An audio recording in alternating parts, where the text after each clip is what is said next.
अस्सलाम वालेकुम। मेरा नाम डॉक्टर मोहम्मद शहजाद अहमद है और मैं राइस प्रोग्राम में एज अ साइंटिफिक ऑफिसर काम कर रहा हूँ। और मेरा जो मेजर सब्जेक्ट है वो plant breeding and molecular genetics है।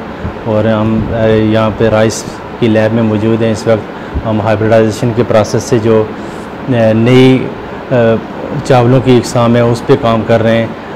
मुख्तलिफ प्लांट हम सेलेक्ट करते हैं जिसमें मुख्तलिफ खसूसियात की बिना पे हम उन पौधों का इंतखाब करके उनकी क्रॉस पोलिनेशन या पारजेरगी के ज़रिए हम नए पौधे बनाते हैं। और उसमें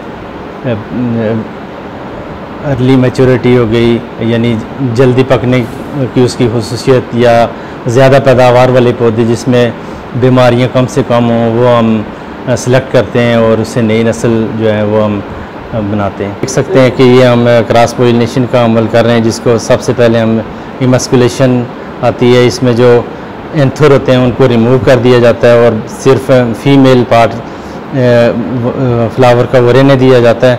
इसके बाद हम इसको किसी दूसरे पौधे से पोलन लेके इसके ऊपर डाल देंगे और ये लिफाफा इसके ऊपर वापस डाल देंगे। और 10 या 15-20 दिनों में ये इसके बीज बनना शुरू हो जाते हैं। और जब ये पक के तैयार हो जाते हैं तो एक F1 जनरेशन नस्ल जो है वो हमारे पास आ जाती है, जिससे हम अपने पसंद के पौधे जो अगली नस्ल में से सिलेक्ट करते रहते हैं और 5-6 सालों में हम एक नई वैरायटी बनाने में कामयाब हो जाते हैं।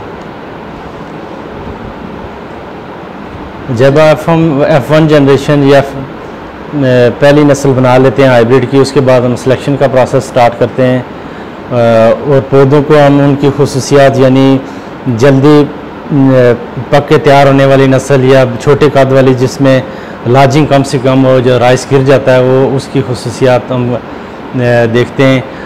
और आपको जैसे कि आपको पता है कि राइस का एरिया कम से कम होता जा रहा है, पॉपुलेशन ज़्यादा बढ़ रही है, ज़्यादा तेज़ी से बढ़ रही है और हमारी राइस की डिमांड जो है ओवरऑल फूड सिक्योरिटी की डिमांड बढ़ रही है, जिसमें हमारी मेजर जो क्रॉप्स हैं उन पे प्रेशर बिल्डअप हो रहा है।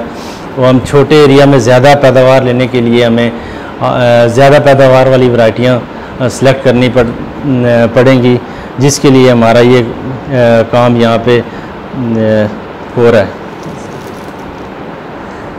मेरा नाम ज़बीउल्लाह है। मैं rice research program CSI NARC में एज ए रिसर्च फेलो काम कर रहा हूँ।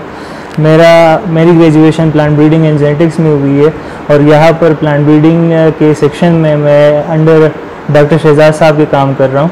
यहाँ पर जैसे आप देख सकते हैं कि हमारा हाइब्रिडाइजेशन प्रोग्राम चल रहा है।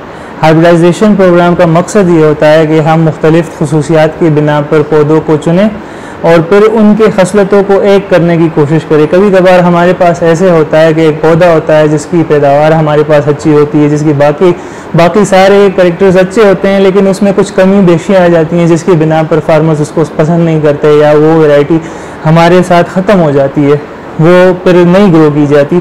अगर हम चाहें कि फार्मर्स की डिमांड उसी तरह पूरी करें और उसी तरह के पौधे जो कि फार्मर्स को चाहिए वो बनाएं, तो हमें क्या करना होता है कि हम तो या जो हमारे पास मौजूदा वेरिएशन होती है, मौजूदा अक़साम होते हैं, उनमें जाके देख के सिलेक्शन करते हैं, उनमें से अपनी मर्ज़ी के प्लांट्स चुनने की कोशिश करते हैं, जिसको सिलेक्शन कहा जाता है। सिलेक्शन में अगर हमारे पास हमारे मर्ज़ी के पौधे ना आए और हम उसमें नाकाम हो जाए तो फिर एज अ ब्रीडर हम जाते हैं हाइब्रिडाइजेशन पे।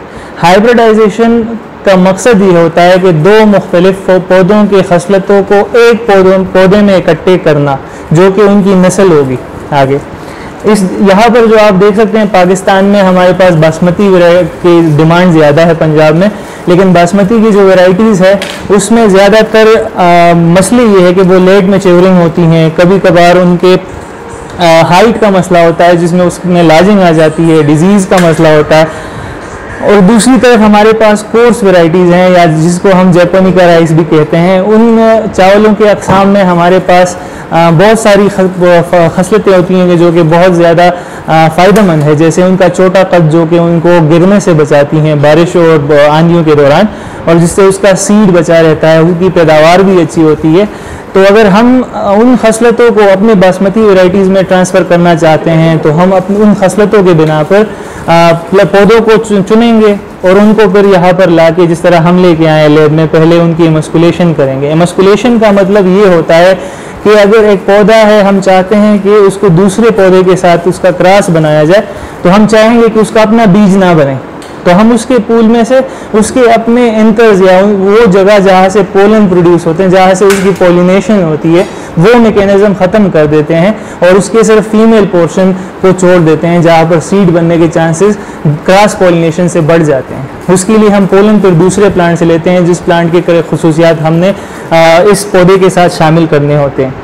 उसका पोलन जब इन पे डाल दिया जाता है, इन पौधों पे पॉलिनेशन का प्रोसेस मुकम्मल हो जाता है, 10 से 15 दिनों में उसका बीज बन जाता है, जिसको F1 सीड कहा जाता है। वो सीड जब मैच्योर हो जाए, उसको हम हार्वेस्ट कर दे, तो उससे F1 जनरेशन आ जाती है। F1 जनरेशन सारी एक जैसी नज़र आएगी, लेकिन उसमें हम सिलेक्शन नहीं कर सकते। उसके बाद हम जाते हैं उसके आगे जनरेशन, जिसको F2 कहा जाता है। F2 से आगे उसमें हमें मुख्तलिफ पौधे मिलना शुरू हो जाते हैं। जो पौधे हमारे काम के होते हैं, जिसमें हमारे जो पसंद के खसलतें होती हैं वो हों, तो उनको हम सेलेक्ट करेंगे, जिसमें ना हो उसको हम डिस्कार्ड करेंगे। इसी तरह ये जनरेशन आफ्टर जनरेशन ये सिलेक्शन का प्रोसेस चलता रहेगा और F6 F7 जनरेशन तक हमारे पास एडवांस लाइंस आ जाएंगी, कि जो कि एडवांस लाइंस का मतलब ये है राइस के वो अक़साम जो कि क्रॉसेस के बाद, कई नस्लों के बाद बिल्कुल एक जैसे दिखने शुरू हो जाए, उन सब की पकने का टाइम एक जैसे हो, उनका पैदावार एक जैसे हो, उनके तमाम खसलतें एक जैसे हो, उनको एडवांस लाइन कहा जाएगा। उसको फिर हम आगे लेके जाते हैं दूसरे वैरायटी डेवलपमेंट के प्रोसेस पे, और उस प्रोसेस में हमारे पास नेशनल यील्ड ट्रायल्स होती हैं, मल्टी लोकेशन यील्ड ट्रायल्स होती हैं, उसमें सीड सर्टिफिकेशन के इदारों के अपने कुछ क्राइटेरिया और प्रोसेसेस होते हैं, और उसके बाद जाके कोई 6, 7, 8 सालों के मेहनत के बाद हमारे पास एक वैरायटी या एक लाइन रजिस्टर हो जाती है, जो कि बाद में वैरायटी की शक्ल में ज़मींदारों के पास आ जाती है। इस वक्त नेशनल एग्रीकल्चर रिसर्च सेंटर और हमारा rice research program crop sciences institute में जो है, उसका मेजर मकसद ही ये है कि पाकिस्तान में जो बासमती की पैदावार 35 से 40 मन है पर एकड़, उसको तकरीबन 10 मन और बढ़ाया जा सके, और जो हमारे कोर्स वैरायटीज़ हैं, कोर्स राइस लाइन्स हैं, उनकी यील्ड को तकरीबन 20 मन और मज़ीद बढ़ाया जा सके, जिसके लिए हमने मुख्तलिफ काम करने होंगे। सिलेक्शन पे भी जाना होगा, इंट्रोडक्शन पे भी जाना होगा, बायर से भी हमने मटीरियल मंगाना होगा अपने मुल्क के लिए, उसको यहाँ पर ज़मींदारों तक पहुँचाना होगा, और उसके साथ साथ हमने ये नए बीज बनाने का जो प्रोसेस है, जिसे हाइब्रिडाइजेशन कहा जाता है, कन्वेंशनल ब्रीडिंग कहा जाता है, ये भी करते रहना होगा। और इंशाअल्लाह हम इस मकसद में कामयाब हो जाएंगे कि हम अपने मुल्क और अपने ज़मींदारों को उनकी ज़िंदगी को और बेहतर बना सकेंगे, उनकी आमदनी को बढ़ा सकेंगे।